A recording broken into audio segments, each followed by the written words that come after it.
Astăzi veți afla cele mai importante lucruri despre apa de la rețea și ce impact are ea asupra acvariului.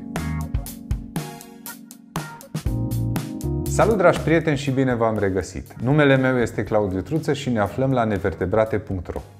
Oricât de diferite ar fi acvariile noastre ca dimensiuni sau volum, indiferent ce echipamente avem și indiferent ce plante sau animale găzduim, toate au ceva în comun. Au apă în ele. Și direct sau indirect această apă provine dintr-o sursă de apă potabilă. Și aici se termină asemănările.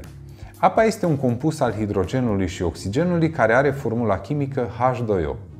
Însă această apă este inutilizabilă pentru plante și animale deoarece este o apă moartă, precum în povestea copilăriei cu harap alb. Ceea ce avem la robinet sau în puț este o apă în care sunt dizolvate o mulțime de substanțe în proporții foarte diferite. De aceea putem spune fără să greșim deloc că fiecare sursă de apă este unică, șansele ca undeva să fie identice fiind foarte mici. Să vorbim puțin despre parametrii apei pe care o folosim în gospodărie pentru băut și pentru acvariu. pH-ul, calciul, magneziul, potasiul, fierul, azotații, azotiții, amoniul, amoniacul, carbonații, cobaltul, molibdenul, sulful, cuprul, materia organică dizolvată, diverse baze și acizi. Aș putea să continui această înșiruire cel puțin încă 5 minute, dar cred că ați înțeles ideea. Sunt foarte multe substanțe în apa noastră. Dacă mai mult v-am încurcat decât v-am ajutat până acum, e timpul să vă dau niște sfaturi concrete, pe care puteți să le aplicați în viața de zi cu zi. Cel mai important este ca înainte de a amenaja un acvariu să vă informați ce parametri are apa de la rețea. Trebuie să știți că fiecare companie care furnizează apă către populație are obligația prin lege să afișeze zilnic o serie de măsurători. Buletinul de analiză a apei trebuie să conțină următoarele informații: locul de recoltare și valoarea turbidității, a pH-ului, a amoniacului sau amoniului, a durității, a clorului, a azotiților și azotaților. La cerere puteți cere detalii și despre alți parametri care nu trebuie măsurați zilnic, însă cei de la laboratorul de analiză le cunosc.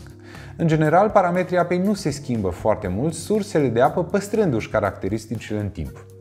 Cei care folosesc apă dintr-un puț ar trebui să ducă apa la laborator pentru analiză, în primul rând pentru propria siguranță, deoarece există posibilitatea ca apa să nu fie potabilă, în ciuda faptului că este limpede, fără gust sau miros.